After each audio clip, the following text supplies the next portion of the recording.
만복의 근원 하나님, 본 백성 찬송 드리고 저 천사여 찬송하세. 찬송 성부 성자 성령. 아멘.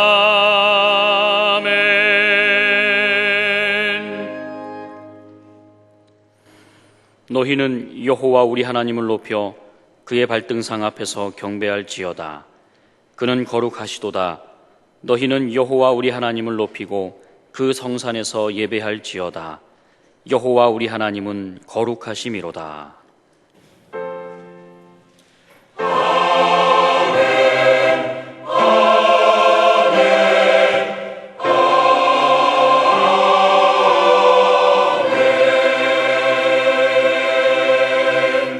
이 시간 하나님께서 우리에게 주시는 구약의 말씀은 전도서 5장 18절부터 20절까지입니다. 제가 보는 성경으로는 953쪽입니다. 전도서 5장 18절부터 20절까지입니다. 사람이 하나님께서 그에게 주신 바 그 일평생에 먹고 마시며 해 아래에서 하는 모든 수고 중에서 낙을 보는 것이 선하고 아름다움을 내가 보았나니 그것이 그의 몫이로다. 또한 어떤 사람에게든지 하나님이 재물과 부요를 그에게 주사 능히 누리게 하시며 제 몫을 받아 수고함으로 즐거워하게 하신 것은 하나님의 선물이라. 그는 자기의 생명의 날을 깊이 생각하지 아니하리니 이는 하나님이 그의 마음에 기뻐하는 것으로 응답하심이니라. 아멘.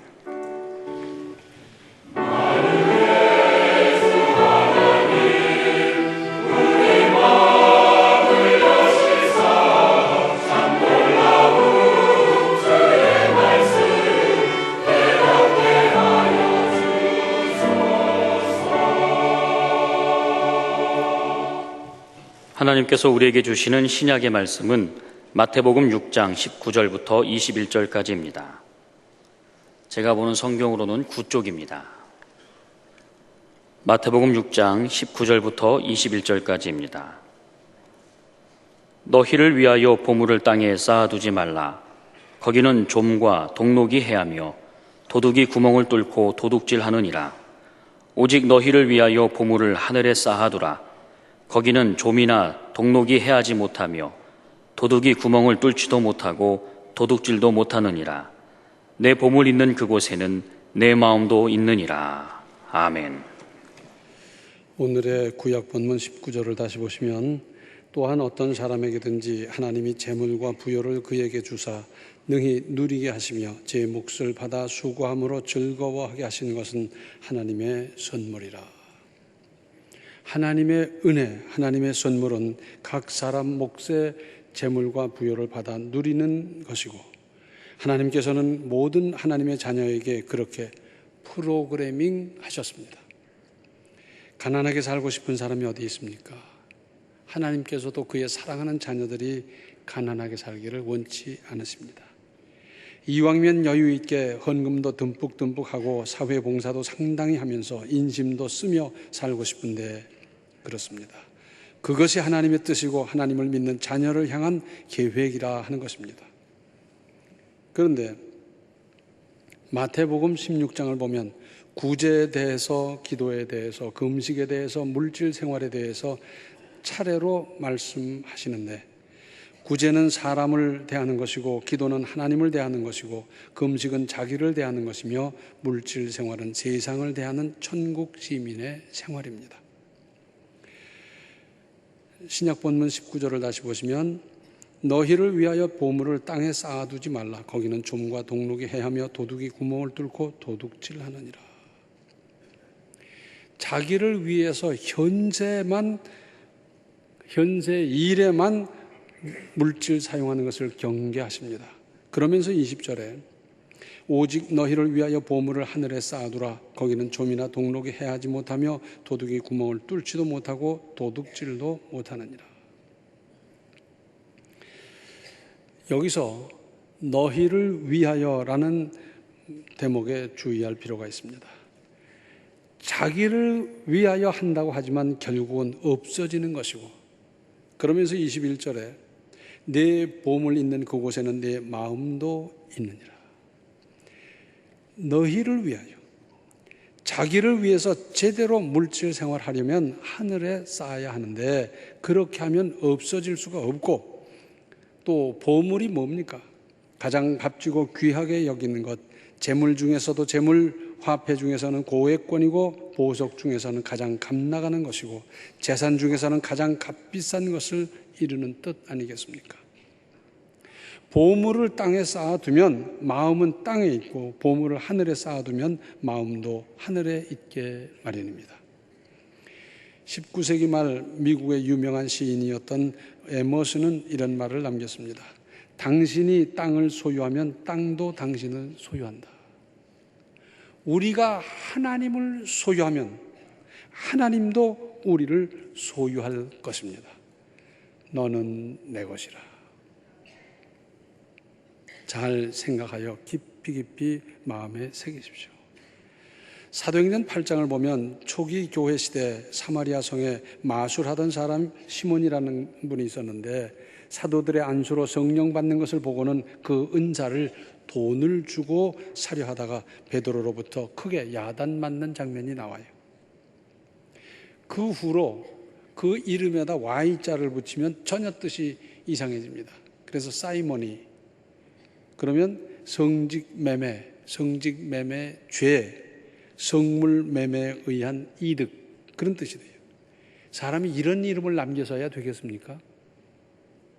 오늘날 우리나라에는 무슨 일만 있으면 돈으로 해결하려는 천박한 정서가 흐르고 있습니다. 실제로 모든 일이 그렇게 해서 해결됩니까? 아닙니다. 돈으로 해결할 수 없는 일이 얼마나 많습니까? 잠언 22장 1절을 보면 많은 재물보다 명예를 택할 것이요 은이나 금보다 은총을 더욱 택할 것이니라. 재물보다 명예라는 거예요. 그런데 명예가 뭡니까? 고고하고 아름다운 것이지요. 그런데 명예와 같은 반열에 있는 게 뭐예요? 은이나 금인데 그것보다 더 큰 것, 은총을 택하라는 겁니다. 재물의 위력이 대단한 것 같아도 고고한 명예가 더 중요합니다. 미국에서는 전쟁에 용감하게 그 일을 수행한 사람에게 훈장을 줄 때 이렇게 줍니다. 동성무공훈장. 그보다 더 훌륭한 사람에게는 은성무공훈장. 그보다 더 훌륭한 사람에게는 금성무공훈장. 그런데 무공뿐 아니라 국가 전반에 있어서 최고의 훈장은 뭐냐? 명예의 훈장입니다. Honor Medal.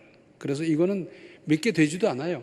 대통령 했다고 주는 것도 아니고, 뭐 4성 5성 장군 했다고 주는 것도 아니고, 이건 국가와 사회 인류를 위해서 크게 기여한 사람에게만 주는 거가 돼서 몇 개 되지도 않습니다. 그런데 그 고고한 명예보다 은금보다 더 중요한 것이 하나님의 은혜, 은총이라는 말씀입니다. 왜냐하면 그 모든 것을 움직이시는 분이 바로 우리의 아버지이신 하나님이기 때문입니다. 또 하나의 잘못된 풍조는 한탕주의입니다. 단번에 큰 돈을 쥐어보겠다는 생각, 가능한 일입니까? 그 대표적인 예가 도박 아니겠어요? 도박해서 성공한 사람 보셨습니까? 도박하고서 안 망한 사람 보셨습니까? 이것은 하나님의 뜻일 수가 없습니다. 그런가 하면 열심히 살아서 먹고 살만한 형편이 됐을 때 조심하십시오. 시편 62편 10절 하반절을 보면 재물이 늘어도 거기에 마음을 두지 말지니라. 재물을 두는데 신경을 써야지요. 다만 거기에 탐닉, 즉 풍덩 빠져서는 안 된다는 말씀입니다. 누가복음 12장 13절서부터 21절에는 이런 말씀이 있습니다. 무리 중에 한 사람이 이르되 선생님, 내 형을 명하여 유산을 나와 나누게 하소서 하니, 이르시되 이 사람아, 누가 너를 너희의 재판장이나 물건 나누는 자로 세웠느냐 하시고 그들에게 이르시되 삼가 모든 탐심을 물리치라. 사람의 생명이 그 소유에 넉넉한 데 있지 아니하니라 하시고, 또 비유로 그들에게 말하여 이르시되 한 부자가 그 밭에 소출이 풍성함에 심중에 생각하여 이르되 내가 곡식 쌓아둘 곳이 없으니 어찌할까 하고, 또 이르되 내가 이렇게 하리라. 내 곡간을 헐고 더 크게 짓고 내 모든 곡식과 물건을 거기 쌓아두리라.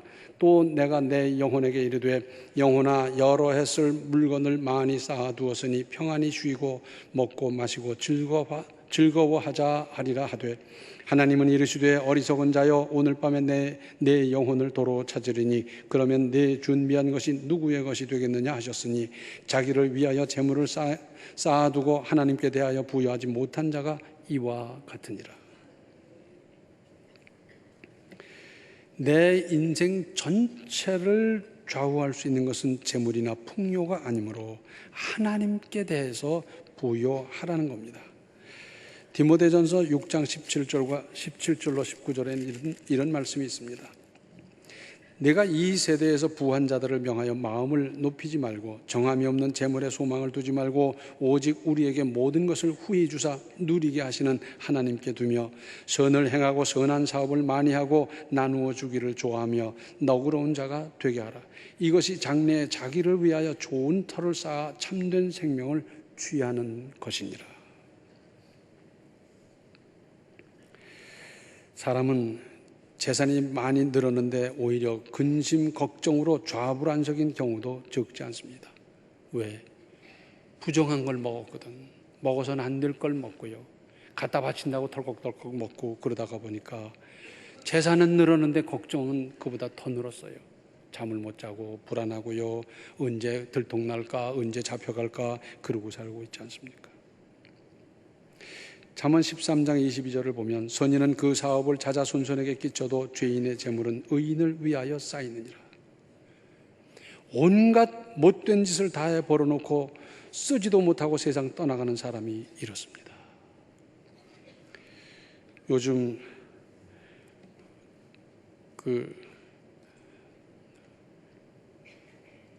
부동산 투기하는 사람, 또 전입하고 그런 거 있잖아요. 왜?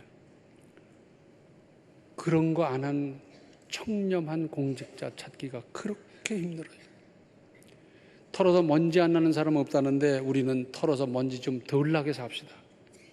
하나도 안 나올 수는 없을지는 모르지만 좀 덜 나게, 좀 깔끔하게, 좀 깨끗하게 좀 살아보십시다. 한문에 오유란 말이 있어요. 그래서 까마귀 오자 이슬 유자인데 까마귀 소유가 돼버린다는 거예요. 죽으라고 일을 해서 쌓아놨는데 결국은 까마귀 소유, 즉 남의 소유가 돼버리고 쓰지도 못한다, 그런 말입니다. 잠언 10장 22절을 보면 여호와께서 주시는 복은 사람을 부하게 하고 근심을 겸하여 주지 아니하시느니라. 재산이 늘었는데 근심이 늘면 이건 문제예요. 근데 재산이 늘었는데 기쁘고 즐겁고 감사하고, 야, 이걸 하나님을 위해서 어떻게 쓸까? 그렇게 되었다면 이건 하나님께서 원하시는, 기뻐하시는 재물입니다. 그리고 하나님의 복이에요. 요즘 그런 말을 쓰잖아요. 청부, 깨끗한 부자, 그러지 않습니까? 그러면 우리의 경제 생활을 어떻게 해야 하겠습니까? 먼저 절약해야 합니다. 돈뿐 아니라 모든 것을 절약해야 합니다. 내가 쓴 만큼 후손이 쓸 수 없다고 생각해 보십시오. 생선 한 토막인들 마구 버릴 수 있습니까? 돈을 함부로 쓰면서 부자 된 사람은 없습니다. 저 울산 현대중공업에 가보면 고 정주영 회장 거기 들렀을 때 이제 거처로 쓰던 데가 있어요. 거기를 가봤습니다. 그분이 쓰던 장갑, 양말, 모자 이런 거 그대로 전시해 놨는데요. 장갑이 그냥 다 떨어져서 그냥 버려야 될 정도고요. 양말도 이제 구멍 나기 직전이고요. 모자도 낡아 빠지고 막 그래 있어요. 재벌 회장님은 그렇게 하셨어요. 억만금을 물려받아도 낭비하면 거지 되기 마련입니다. 굳은 땅에 물이 고인다고 하지 않습니까? 옛날에 사돈이 살았는데 양쪽이잖아요. 근데 한 사돈은 굉장히 부자고 한 사돈은 아주 가난하기 짝이 없어요. 그래서 어느 날 가난한 사돈이 부자 사돈을 찾아가서 어떻게 하면 부자가 될 수 있는가 좀 가르쳐 주십시오 하고 사정을 했더니 그러면 나를 따라오라. 그러더니 산으로 가는 거예요. 아니 저작거리로 가야 거기서 뭐가 될 텐데 산으로 끌고 가는 거예요. 얼마만큼 올라가더니 이 낭떠러지에 있는 나무 이렇게 서 있는데 거기를 올라가래요. 어떡합니까? 올라가야죠. 그런데 낭떠러지 쪽으로 뻗은 가지에 매달리라는 겁니다. 그 매달렸어요. 손 하나를 놓으십시오. 놨어요. 그렇게 대롱대롱 매달려 있는데 저는 갑니다. 그러고 가는 거예요. 아니 사돈 어떡하라고 그냥 가십니까? 그랬더니 쇠푼 하나 들어오거든 그렇게 붙잡으십시오. 지금으로 말하자면 동전 한 푼이라도 들어오면 그렇게 붙잡아야 고인다, 쌓인다 그 말입니다. 그런데 언제부터인가 자녀들에게 절약을 안 가르치고 있습니다. 내 사랑하는 자녀를 가난뱅이 만들고 싶습니까? 가난뱅이 만들고 싶습니까? 집집마다 전화요금 때문에 야단이. 한 번 들었다면 30분, 1시간씩 하는데 자, 그게 이제 습관이 돼버렸어요. 그 사람이 일반 직장에 가서 견뎌배기겠습니까? 회사 일 안 하고 1시간씩 들고 있는 그 사람 날아가는 겁니다. 그렇습니까? 안 그렇습니까? 그거 어려서부터 좋은 습관 잘 길러줘야지 그냥 뭐 애들이 그렇게 쓰니까 하고 통신비 많이 나와도 상관없습니까? 종이 한 장, 물 한 방울, 전기 한 등 아껴야 되지 않습니까? 그리고 잘 쓰는 것도 쉽지 않습니다. 무조건 안 쓰기만 하면 되는 겁니까? 요즘은 시간도 잘 써야 된다. 그래서 시테크란 말이 나왔어요. 우리는 어영부영 하다가 3시간 그렇게 보낸 일이 얼마나 많아요. 그러나 지금 현 시대는 그렇게 살 수가 없어요. 그래서 시간을 계획하고 능률적으로 효과적으로 시간을 사용할 수 있는 것도 배워야 돼요. 능력도 잘 사용하도록 배워야 하고 힘도 그렇고 모든 것 다 그렇지요. 올바른 경제생활 잘 배우고 잘 가르쳐야 합니다. 그래서 교육이 필요하고 지혜가 필요하고 요령이 필요합니다. 경제 원칙이 뭡니까? 최소의 비용으로 최고의 효과를 보는 것 아닙니까? 최대의 효과를 보는 건데 우리 속담에 부자 3대 가기 어렵다는 거예요. 다 들어보셨죠? 이게 무슨 말입니까? 자기 당대에는 고군분투하고 열심히 일하고 안 먹고 안 쓰고 수모를 당해가면서 재산을 모았는데 다음 세대 그냥 아무렇게나 내버려둬서 펑펑펑펑 쓰고 하다가 그냥 유산 다 날려버리는 거예요. 그래서 3대 못 간다는 거예요.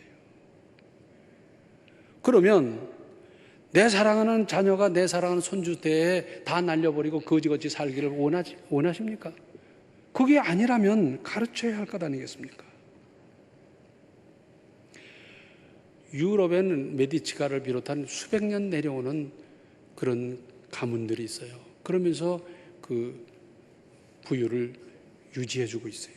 이태리 사람들 가업 정신을 이어서 몇 대를 내려오면서 그 물건을 만들고 개발하고 현대화시키고 막 그러면서 하는 그런 가업들이 얼마나 많이 있습니까? 우리나라에선 재벌들이 자녀들을 어떻게 가르쳐요?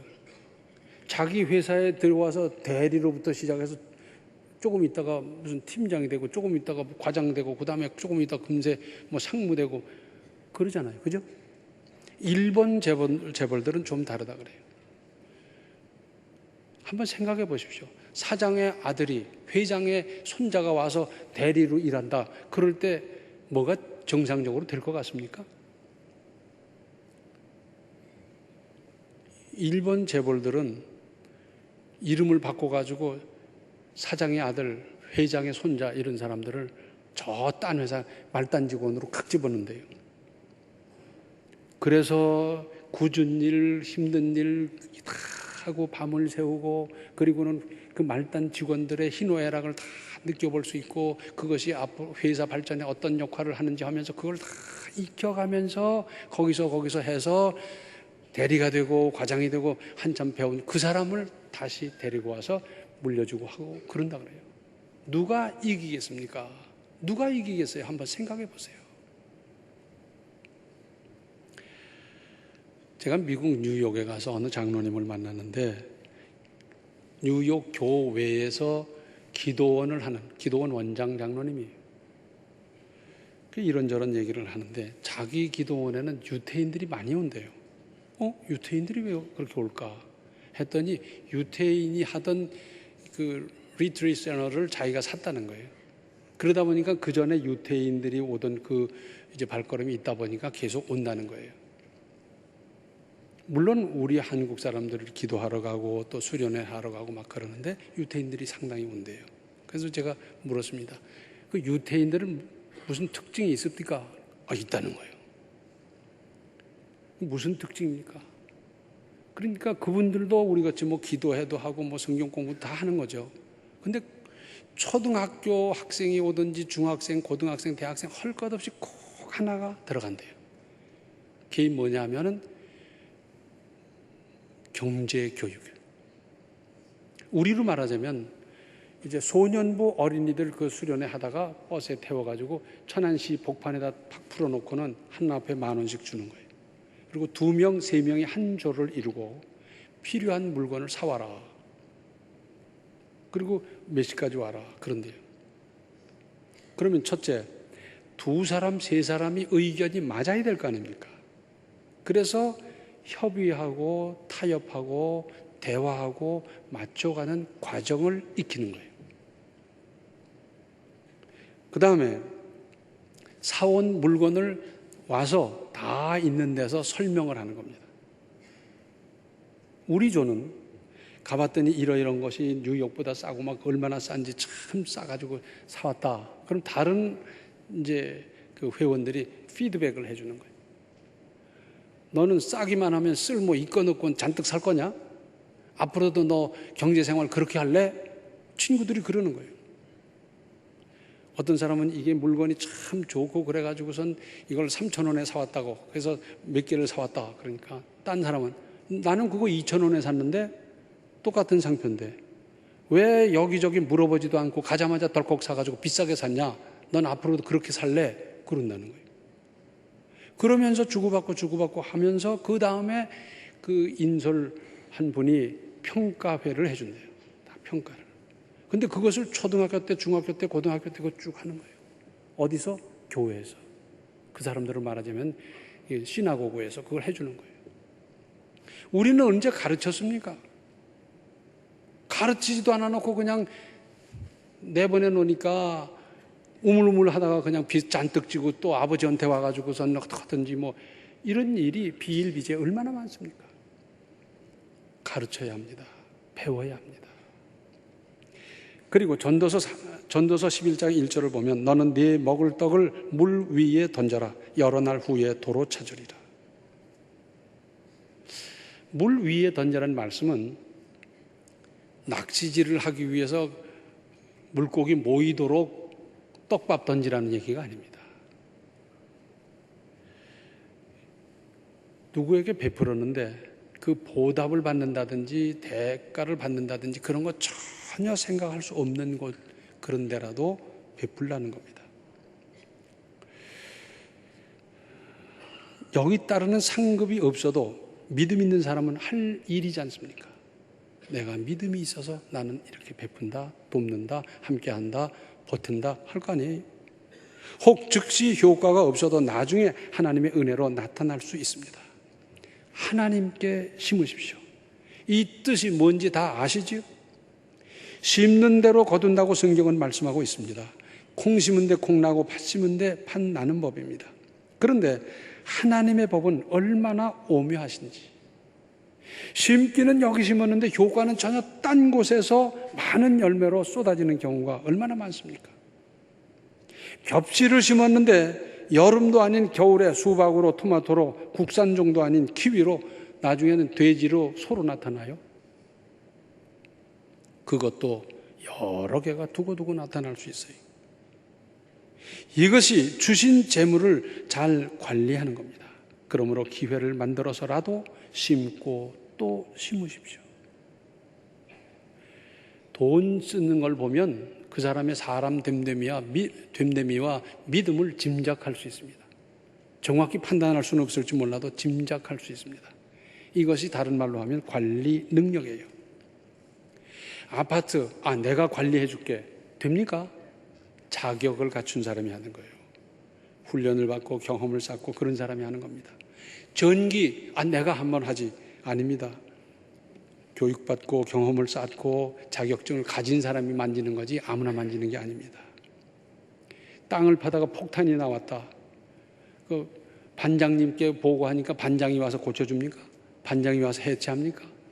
동장이 와서 해체합니까? 아닙니다. 폭탄에 관한 전문 지식을 가지고 많은 경험을 쌓은 사람이 와서 비로소 해체하거나 가져가거나 그러지 않습니까? 전기 기술을 익혀서 전기 공사를 하는 것 이상으로 우리는 경제 생활에 대해서 배우고 가르치고 익히고 그래야 된다니까요. 지금 어렵습니까? 그래서 여유가 생기면 그때부터 하리라? 아닙니다. 지금 못하면 앞으로도 못합니다. 어려울수록 조금이라도 지금 심어야 합니다. 좌우간 심는 겁니다. 심은 것이 있어야 어느 날이 되건 거둘 것 아니겠습니까? 가령 집에 무슨 큰 일이 있어서 조카들이 오면 얼마나 반갑고 이뻐요. 저 3학년, 4학년, 5학년 이런 애들 왔다 갔다 하고 그러는데 얼마나 이뻐요. 그럴 때 10,000원씩 주는 겁니다. 그리고 살펴보면 재미있어요. 한 아이는 받자마자 나가서 뭘 사 먹었는지 입 썩 닫고 그냥 들어오는 애가 있어요. 딴 아이 달랠까 봐 지가 그냥 다 꿀꺽 먹고. 어떤 아이는 주머니에도 탁 들어갔더니 다시 나올 생각을 안 하고 다른 아이가 사온 거 거기서 좀 얻어먹나 그러잖아요. 어떤 아이는 장난감을 사와서 그거 가지고 노는데 딴 아이는 손도 못 대게 하면서 갖고 놀다가 1시간도 못 돼서 망가뜨려요. 어떤 아이는 4,000원 주머니에다 넣어놓고 6,000원 가지고 요렇게 쓰는 아이가 있어요. 받자마자 그냥 달랑 가서 먹어치우는 아이는 더 주면 안 됩니다. 받자마자 주머니에 넣고 오히려 딴 사람 거 어떡할까 생각하는 사람 그것도 주면 안 됩니다. 4,000원 넣고 6,000원 가지고 요렇게 쓰는 사람은 2만 원 줘도 되고 5만 원 줘도 됩니다. 우리 하나님께서 보실 때 안 그렇겠어요? 맡겨봤더니 그냥 달랑 집어 삼켜버리고 그 다음에는 형님 찾아가고 그 다음에 아버지 찾아가고 쟤는 더 맡기면 안 되겠다. 하나님 안 그러시겠어요? 맡겨봤더니 하나님의 뜻에 합당하게 얼마나 이쁘게 잘 쓰는지 더 맡겨도 되겠다. 크게 맡겨도 되겠다. 그래서 큰 걸 맡아서 멋지게 한번 써봐라. 하나님 안 그러시겠어요? 하나님의 이런 평가를 받으면서 이렇게 하나님께서 맡겨주시는 거로 윤택한 인생을 살며 건설해 가시기를 바랍니다. 기도하시겠습니다. 은혜로우신 아버지 하나님, 하나님께서 맡겨주신 것 한두 가지가 아닙니다. 가정도 자녀도 시간도 물질도 재능도 여러 가지 맡겨주셨는데 저희들을 아무렇게나 사용했습니다. 이제부터라도 제대로 사용해서 하나님께 영광 돌리며 이웃을 아름답게 하면서 우리의 믿음이 우리의 인생이 풍성해지는 윤택한 인생을 건설해 가게 하여 주시옵소서. 예수님의 이름 받들어 간절히 기도하옵나이다. 아멘. 하나님이 맡겨주신 모든 것을 하나님의 뜻에 따라 잘 관리하십시오.